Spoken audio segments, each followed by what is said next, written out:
Shalom and welcome to Who is Yahuah. Thank you for joining me as we gather today's portion from the scriptures. Today's reading is Shamuth, Exodus, chapters 36 through 38. Shamuth, Exodus, chapter 36. Batsal'Al and Ahaliyab, and every wise-hearted man in whom Yahuah had put wisdom and understanding to know how to do all the work for the service of the Kadash place, shall do according to all that Yahuah has commanded. Mashah called Batsal'Al and Ahaliyab, and every wise-hearted man in whose heart Yahuah had put wisdom, everyone whose heart stirred him up to come to the work to do it. They received from Mashah all the offering which the children of Yashar'al had brought for the work of the service of the Kadash place, to make it complete. They kept bringing free will offerings every morning. All the wise men who were doing all the work of the Kadash place came, every man from his work which they did. And they spoke to Mashah, saying, the people are bringing much more than enough for the service of the work which Yahuah commanded to make. Mashah gave a commandment, and they caused it to be proclaimed throughout the camp, saying, let neither man nor woman make anything else as an offering for the Kadash place. So the people were restrained from bringing more. For the material they had was sufficient for all the work to be done, and too much. All the wise-hearted among those who did the work made the dwelling place with 10 curtains of fine woven linen, blue, purple, and scarlet material. They made them with cherubim, the work of a skillful workman. The length of each curtain was 28 cubits, and the width of each curtain was 4 cubits. All the curtains had one measure. He joined 5 curtains to one another, and the other 5 curtains he joined to one another. He made loops of blue on the edge of the one curtain at the end of the set. He did likewise on the edge of the outermost curtain in the second set, and he made 50 loops on the edge of the curtain that was in the second set. The loops were opposite one another. He made 50 clasps of gold and joined the curtains to one another with the clasps, so the dwelling place was a single unit. He made curtains of goat's hair for a covering over the dwelling place. He made 11 curtains. The length of each curtain was 30 cubits, and the width of each curtain was 4 cubits. The 11 curtains had one measure. He joined 5 curtains by themselves and 6 curtains by themselves. He made 50 loops on the edge of the outermost curtain in the set, and 50 loops he made on the edge of the curtain in the second set.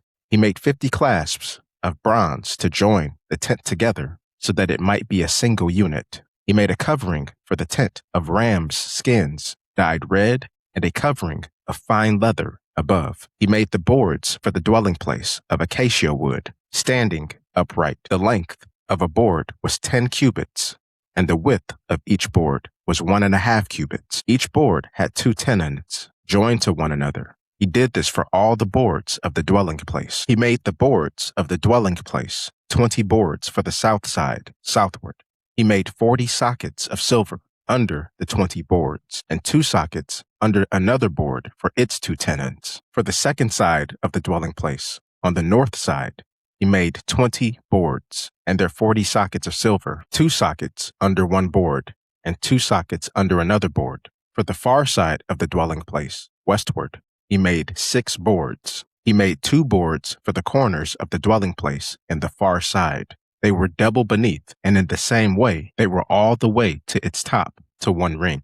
He did this to both of them in the 2 corners. There were 8 boards, and their sockets of silver, 16 sockets, 2 sockets under every board. He made 5 bars of acacia wood, 5 for the boards of the one side of the dwelling place, and 5 bars for the boards of the other side of the dwelling place, and 5 bars for the boards of the dwelling place for the back side westward. He made the middle bar to pass through in the middle of the boards from end to end. He overlaid the boards with gold and made their rings of gold as places for the bars, and overlaid the bars with gold. He made the veil of blue, purple, scarlet material, and fine woven linen. He made it with cherubim, the work of a skillful workman. He made 4 pillars of acacia for it and overlaid them with gold. Their hooks were of gold. He cast 4 sockets of silver for them. He made a screen for the door of the tent of blue, purple, scarlet material, and fine woven linen. the work of an embroiderer,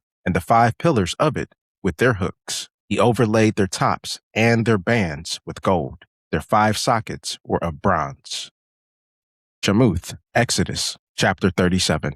Batsal'Al made the ark of acacia wood. Its length was 2.5 cubits, its width 1.5 cubits, and its height 1.5 cubits. He overlaid it with pure gold, inside and outside, and made a molding of gold for it all around. He cast 4 rings of gold for it, to be set on its 4 feet, 2 rings on its one side and 2 rings on its other side. He made poles of acacia wood and overlaid them with gold. He put the poles into the rings on the sides of the ark to bear the ark. He made a lid of atonement of pure gold. Its length was 2.5 cubits, and its width 1.5 cubits. He made 2 cherubim of gold. He made them of beaten work at the 2 ends of the lid of atonement, 1 cherub at the one end and 1 cherub at the other end. He made the cherubim of one piece with the lid of atonement at its 2 ends. The cherubim spread out their wings on high, covering the lid of atonement with their wings, with their faces toward one another.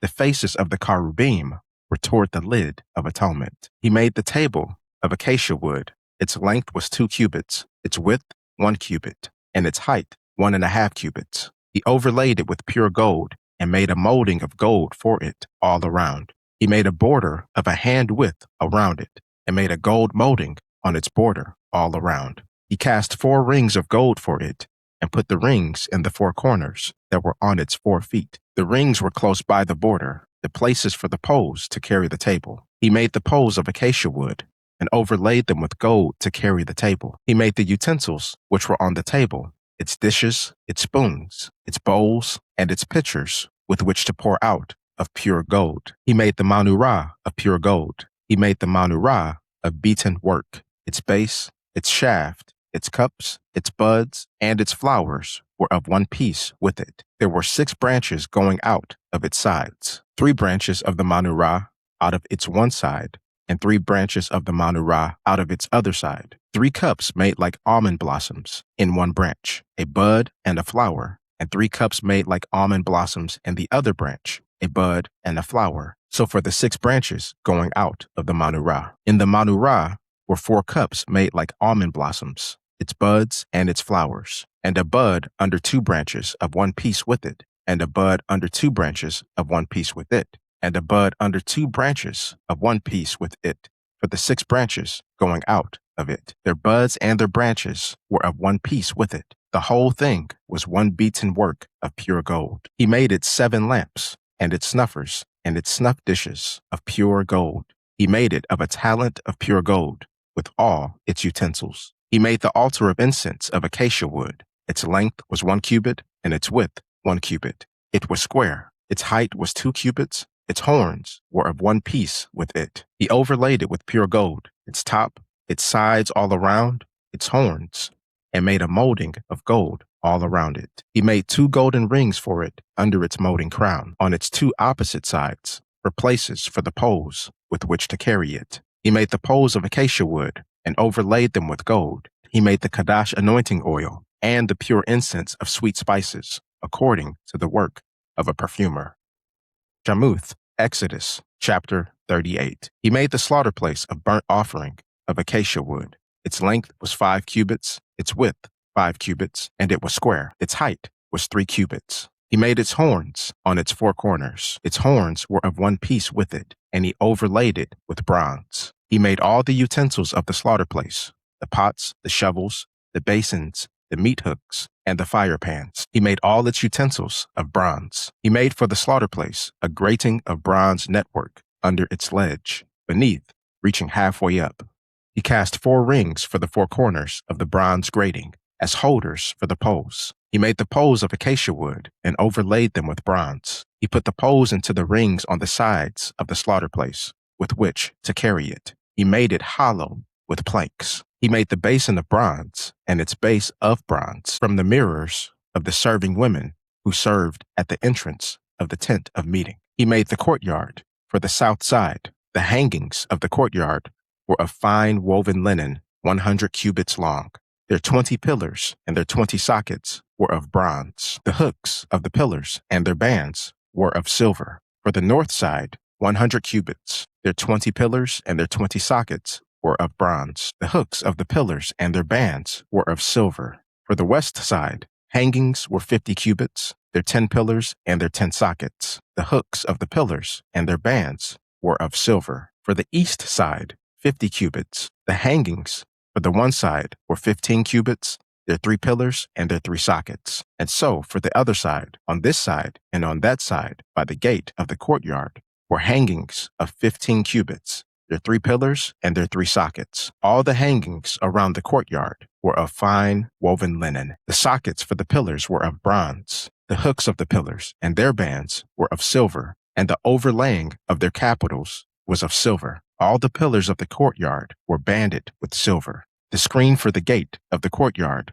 was the work of a weaver of blue, purple, scarlet, and fine woven linen. The length was 20 cubits, and the height along the width was 5 cubits, corresponding to the hangings of the courtyard. Their 4 pillars and their 4 sockets were of bronze. Their hooks, their overlays, and their bands were of silver. All the pegs of the dwelling place and around the courtyard were of bronze. These are the recordings of the dwelling place of the witness, as they were recorded, according to the command of Mashah, for the service of the Luim, by the hand of Ithamar, son of Aharun, the priest. Batsal'Al, son of Uri, son of Hur, of the tribe of Yehudah, made all that Yahuah commanded Mashah. With him was Ahaliyab, son of Ahisamach, of the tribe of Dan, an engraver, a skillful workman, and a weaver, in blue, purple, scarlet, and fine linen. All the gold that was used for the work, and all the work of the Kadash place, even the gold of the offering,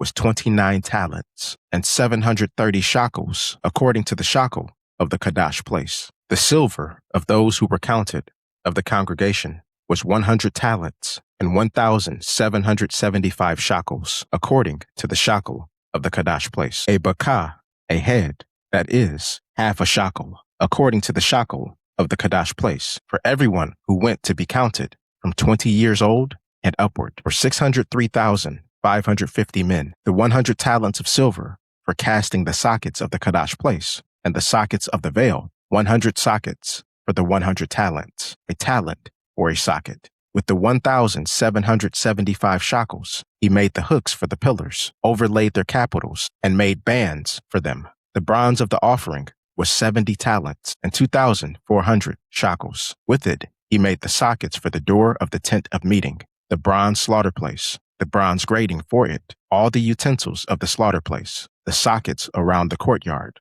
the sockets of the gate of the courtyard, all the pegs of the dwelling place, and all the pegs around the courtyard.